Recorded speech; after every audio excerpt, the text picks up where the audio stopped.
സ്നേഹമുള്ളവരെ, ആഗോള തലത്തിൽ ഇംഗ്ലീഷ് ഭാഷയിലായാലും മറ്റു ഭാഷകളിലായാലും മലയാളത്തിലായാലും ഹിന്ദിയിലായാലും ക്രിസ്തുമതം വ്യാപകമായ വിമർശനത്തിന് വിധേയമാകുകയാണ്. ഞാനതിനെ ഒരു നല്ല ലക്ഷണമായിട്ടാണ് കാണുന്നത്. ഇപ്പോഴും നിലവിലുള്ളതിന് യേശു പറഞ്ഞ പോലെ വിത്ത് അഴുകുന്നില്ല എങ്കിൽ അതിന് ഫലം പുറപ്പെടുവിക്കുക സാധ്യമല്ല. മാത്രമല്ല, എൻ്റെ വീടിനടുത്ത് കള്ള് ചെത്തുന്നത് കണ്ടിട്ടുണ്ട്. ആ തെങ്ങിൻ കുലയിൽ പൂക്കുലയിൽ നന്നായി അടിക്കുമ്പോഴാണ് അതിൽ നിന്ന് മധുരമുള്ള കള്ള് വരുന്നത് കണ്ടിട്ടുള്ളത്.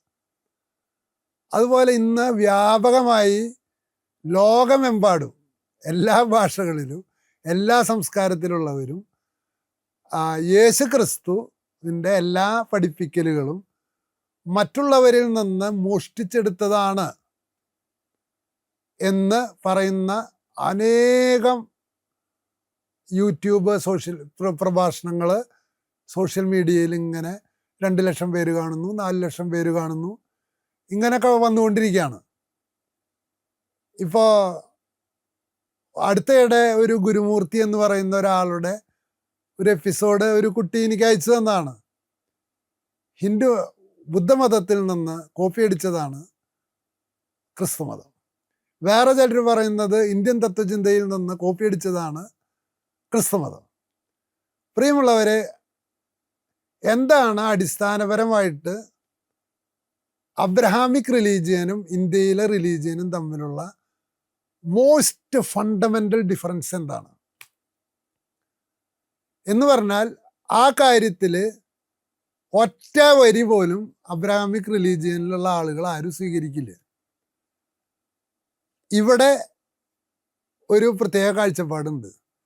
അത് ഋഗ്വേദം തൊട്ട് ഏറ്റവും അവസാനമുള്ള ശ്രീനാരായണ ഗുരു വരെ പരിശോധിച്ചാൽ ഒരേ ലൈനിൽ ചിന്തിക്കുന്ന ഒരു ഐഡിയ ഉണ്ട്. അത് ബുദ്ധമതത്തിലായാലും ജൈനമതത്തിലായാലും ഋഗ്വേദത്തിലായാലും ഉപനിഷത്തുകളിലായാലും ഉത്തരമീമാംസയിലായാലും ന്യായത്തിലായാലും ദ്വൈതമായാലും ഏത് തത്വചിന്ത നിങ്ങൾ എടുത്താലും ഒരു പ്രത്യേക കാര്യത്തിൽ അബ്രഹാമിക് റിലീജിയനായിട്ട് ഡിഫറൻ്റ് ആണ്. എന്താണ് ആ കാര്യം? ആ കാര്യം അറിയണമെങ്കിൽ അത് ഒറ്റ സ്റ്റേറ്റ്മെൻറ്റ് മെക്കബായരുടെ പുസ്തകത്തിലുള്ളൂ. അതാണ് ജൂയിഷ് സിദ്ധാന്തത്തിൻ്റെ അടിത്തറ. ആ അടിത്തറ ലാറ്റിൻ വാക്കിൽ ഇങ്ങനെയാണ് പറയുക: ക്രിയേഷ്യോ എക്സ് നിഹിലോ. ഇല്ലായ്മയിൽ നിന്ന് ദൈവം ഈ പ്രപഞ്ചത്തെ ഉണ്ടാക്കി. ഇല്ലായ്മയിൽ നിന്ന്. അപ്പം ഈ പ്രപഞ്ചത്തിൻ്റെ അടിത്തറ എന്താണ്? അതുകൊണ്ടാണ് അവർ പ്രാർത്ഥിക്കണത്, ദൈവമേ അങ്ങ് കരം പിൻവലിച്ചാൽ ഈ പ്രപഞ്ചം പിന്നെ നിലനിൽക്കില്ല. അപ്പൊ ശൂന്യതയിൽ നിന്ന് ക്രിയേഷ്യോ എക്സ് നിഹിലോ. അത് മെക്കബായരുടെ പുസ്തകത്തിലെ സ്റ്റേറ്റ്മെന്റ് ഇങ്ങനെയാണ്: ഒരമ്മയുടെ 7 മക്കളെയും രാജാവ് പന്നിയിറച്ചി തിന്നാൻ നിർബന്ധിക്കുകയാണ്. അപ്പൊ മൂത്ത മകനോട് പറഞ്ഞു, അവൻ അനുസരിച്ചില്ലേ, അവനെ തീയിലിട്ടു. അതമ്മ കണ്ടു, കുഴപ്പമില്ല. 2ാമത്തെ മകനോട് പറഞ്ഞു, അവനും തീയിലിട്ടു. 7ാമത്തെ മകൻ, അവസാനത്തെ മകനാണ് അമ്മയുടെ, ആ മകനോട് പറഞ്ഞു പന്നിയിറച്ചി തിന്നാൻ. അപ്പം അമ്മ പറഞ്ഞു, നീ തിന്നണ്ട, നിന്നെ ഇട്ടോട്ടെ. ഒരു കാര്യം നീ മനസ്സിലാക്കുക, ഉണ്ടായിരുന്നവയിൽ നിന്നല്ല ഉണ്ടായിരിക്കുന്നവ ഉണ്ടായത്. ഇതാണ് സ്റ്റേറ്റ്മെന്റ്. ഉണ്ടായിരുന്നവയിൽ നിന്നല്ല ഉണ്ടായിരിക്കുന്നവ ഉണ്ടായത് എന്ന് പറഞ്ഞാൽ, ഇവിടെ എന്തെങ്കിലും ഉണ്ടെങ്കിൽ, ഈ പ്രപഞ്ചത്തിൽ എന്തെങ്കിലും ഉണ്ടെങ്കിൽ അത് മുൻപുണ്ടായിരുന്ന മറ്റൊന്നിൽ നിന്ന് വിവർത്തനം വഴിയോ പരിവർത്തനം വഴിയോ ഉണ്ടായതല്ല. ഇതാണ് അബ്രഹാമിക് റിലീജിയന്റെ കോർ സ്റ്റേറ്റ്മെന്റ്. എന്നാൽ ഇന്ത്യയിലെ എല്ലാ തത്വചിന്താ പദ്ധതികളും മതചിന്തകളും പറയുന്നത് ഉണ്ടായിരിക്കുന്നവയിൽ നിന്നാണ് ഉണ്ടായിരിക്കുന്നവയൊക്കെ ഉണ്ടായത്. അതാ ഉണ്ടായിരിക്കുന്ന ഒരു എന്തോ സാധനമുണ്ട്, അതിൽ നിന്നാണ് ഉണ്ടായിരിക്കുന്ന സകലതും ഉണ്ടായത്. അപ്പോൾ ഈ ഒരു സ്റ്റേറ്റ്മെന്റ് ഋഗ്വേദത്തിലുണ്ടെന്നും അവിടുന്ന് തൊട്ട് ഇവിടെ വരെ ഉണ്ടെന്നും എനിക്ക് മനസ്സിലായത് ഒരിക്കൽ ഞാൻ കാഞ്ഞാണി വഴിക്ക് കണ്ടചാങ്കട വഴിക്ക് പോകുമ്പോൾ കാഞ്ഞാണിയിൽ ജംഗ്ഷനിൽ ലെഫ്റ്റ് സൈഡിൽ മുകളിൽ ശ്രീനാരായണ ഗുരുവിൻ്റെ ഒരു ചിഹ്നം വെച്ചിട്ട് അവിടെ ഒരു സ്റ്റേറ്റ്മെൻറ്റ് എഴുതിയിട്ടുണ്ടായിരുന്നു. അത് ഞാൻ എൻ്റെ 18 വയസ്സിൽ കണ്ടതാണ്. ആ സ്റ്റേറ്റ്മെൻറ്റ് ശ്രീനാരായണ ഗുരുവിൻ്റെ ദൈവദശകം എന്ന് പറയുന്ന, ദശകം എന്ന് വെച്ചാൽ 10 പാരഗ്രാഫുകളാണ്. ആ 10 പാരഗ്രാഫിൽ 5-ാമത്തെ പാരഗ്രാഫ് പറയുന്നത് ഇങ്ങനെയാണ്: സൃഷ്ടാവേ നീയല്ലോ സൃഷ്ടിക്കുള്ള സാമഗ്രിയായതും. സൃഷ്ടാവ് തന്നെയാണ് സൃഷ്ടിയായി മാറിയത്.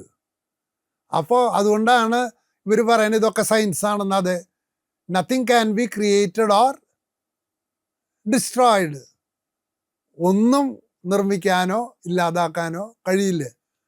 അപ്പോൾ ശ്രീനാരായണ ഗുരുവിൻ്റെ ദൈവദശകത്തിലെ 5-ാമത്തെ പാരഗ്രാഫായ സൃഷ്ടാവേ നീയല്ലോ സൃഷ്ടിയും സൃഷ്ടിക്കുള്ള സാമഗ്രിയായതും. അപ്പോൾ ദൈവം തന്നെയാണ് ഈ പ്രപഞ്ചം മുഴുവനും. കാരണം ദൈവം ഇങ്ങനെ രൂപാന്തരപ്പെട്ടു വന്നതാണ്. അത് പ്യുവർ മെറ്റീരിയലിസമാണ്. അതായത് ശാസ്ത്രം എന്ന് വെച്ചാൽ ഈ കാണുന്ന പ്രപഞ്ചം ഉണ്ടായിരിക്കുന്ന ഒന്നിൽ നിന്നുണ്ടായതാണ്, അത് മറ്റൊന്നായി പരിണമിക്കും. ഇതാണ് ജൈനന്മാരുടെയും ബുദ്ധന്മാരുടെയും ഒക്കെ അടിസ്ഥാന സിദ്ധാന്തം. പക്ഷേ ക്രിസ്തു സ്വീകരിച്ചിട്ടുള്ളത് ഈ ജൂയിഷ് ട്രഡീഷനിൽ വരുന്ന എന്താണ്? ഉണ്ടായിരുന്നവയിൽ നിന്നല്ല ഉണ്ടായിരിക്കുന്നവ ഉണ്ടായത് എന്ന ഏറ്റവും അടിസ്ഥാന വാചകമാണ്. ക്രിയേഷ്യോ എക്സ് നിഹിലോ. ദൈവം ഈ പ്രപഞ്ചത്തെ ശൂന്യതയിൽ നിന്ന് ഉണ്ടാക്കിയെടുത്തു. അപ്പോൾ ഒരു ക്രിയേറ്റർ ഉണ്ട്.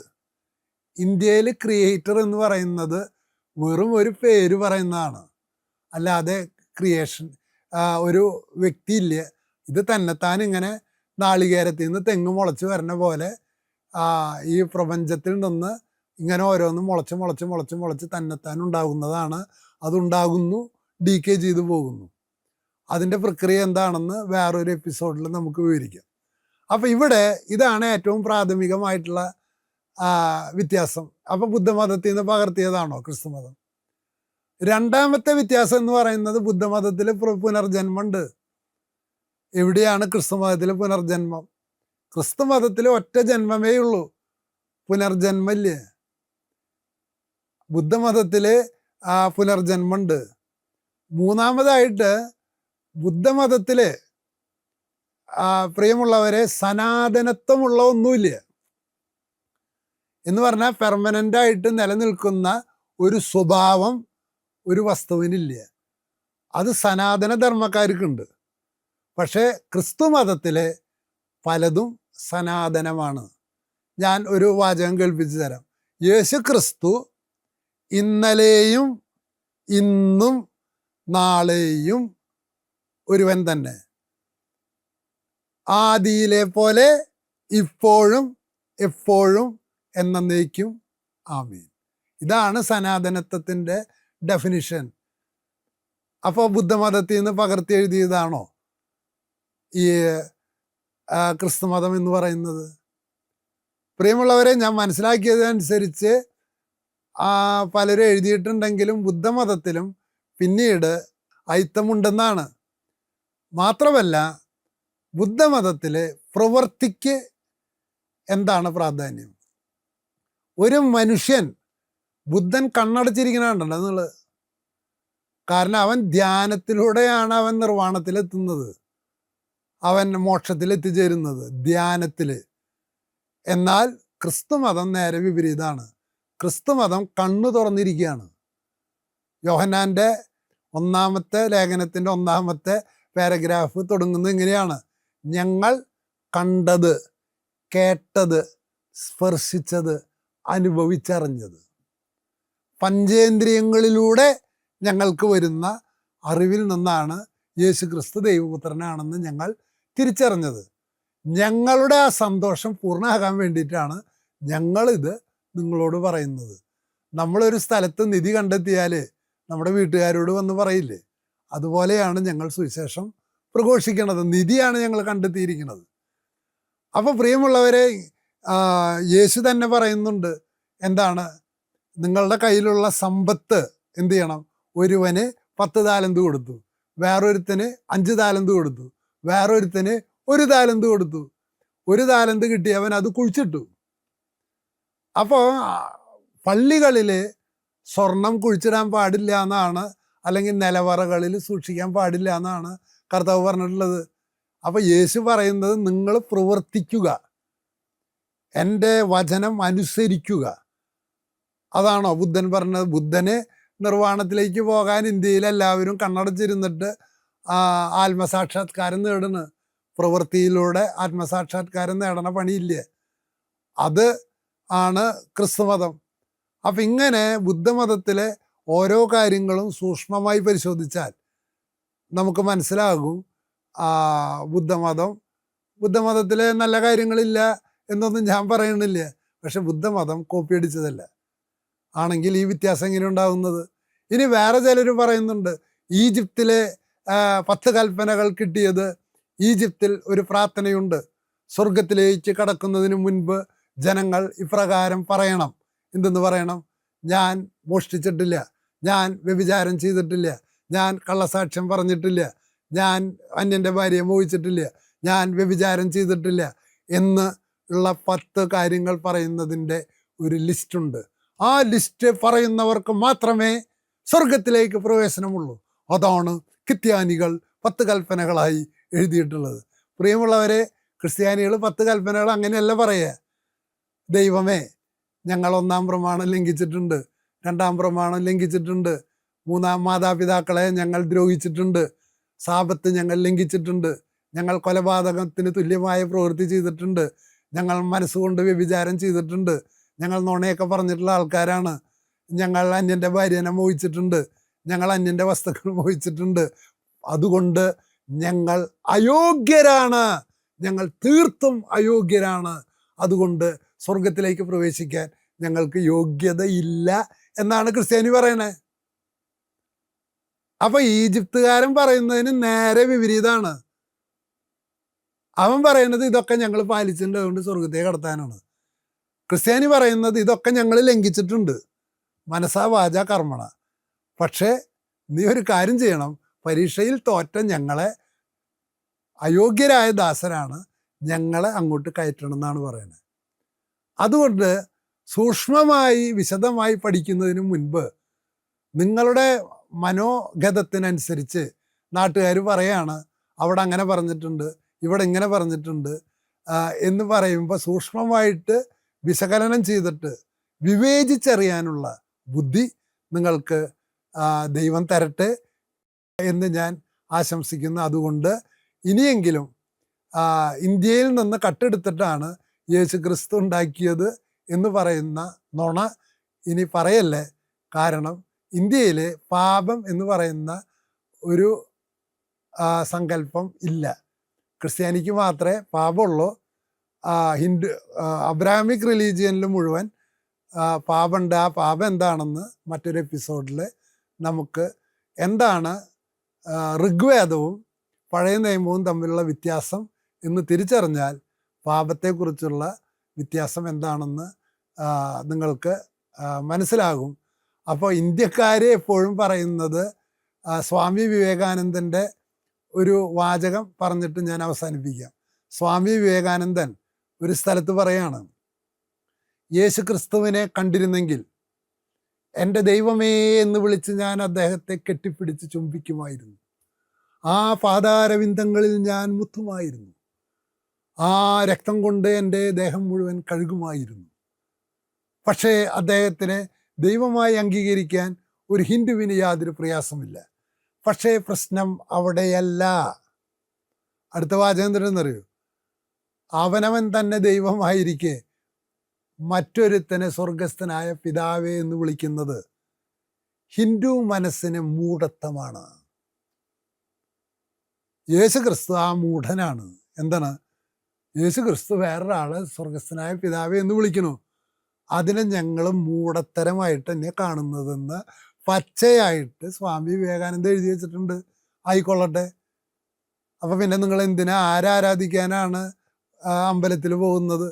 ആ ചോദ്യത്തിന് ഉത്തരമില്ലേ? അപ്പോൾ മുട്ടുന്യായങ്ങൾ പറയുള്ളൂ. അപ്പോൾ യഥാർത്ഥ ഹിന്ദുവിന് ദൈവവിശ്വാസമുണ്ട്. പക്ഷേ ഇന്ത്യൻ തത്വചിന്തയിൽ ജൈനിസത്തിലോ ബുദ്ധിസത്തിലോ ഉപനിഷത്തുകളിലോ വേദങ്ങളിലോ മറ്റു വന്നിട്ടുള്ള ഒരു ചിന്തയിലും ഞാനാണ് ദൈവമെന്ന് തിരിച്ചറിയുക എന്നാണ് പറയുന്നത്. ക്രിസ്തുമതം പറയുന്നത് ഞാനല്ല ദൈവം, വേറൊരാൾ ദൈവം ഉണ്ടെന്നാണ്. അതുകൊണ്ട് ഇനിയെങ്കിലും ക്രിസ്തുമതം ഹിന്ദുമതത്തിൽ നിന്നും ബുദ്ധമതത്തിൽ നിന്നും മറ്റു മതങ്ങളിൽ നിന്നും കട്ടെടുത്തു എന്ന് പറയല്ലേ. ഒന്നുകൂടി പറയുകയാണ്, മക്കളെ, ഉണ്ടായിരിക്കുന്നവയിൽ നിന്നല്ല ഉണ്ടായിരിക്കുന്നവ ഉണ്ടായിരിക്കുന്നത്. അത് ദൈവദശകത്തിലെ 5-ാം സൂക്തത്തിന് നേർവിപരീതമാണ്.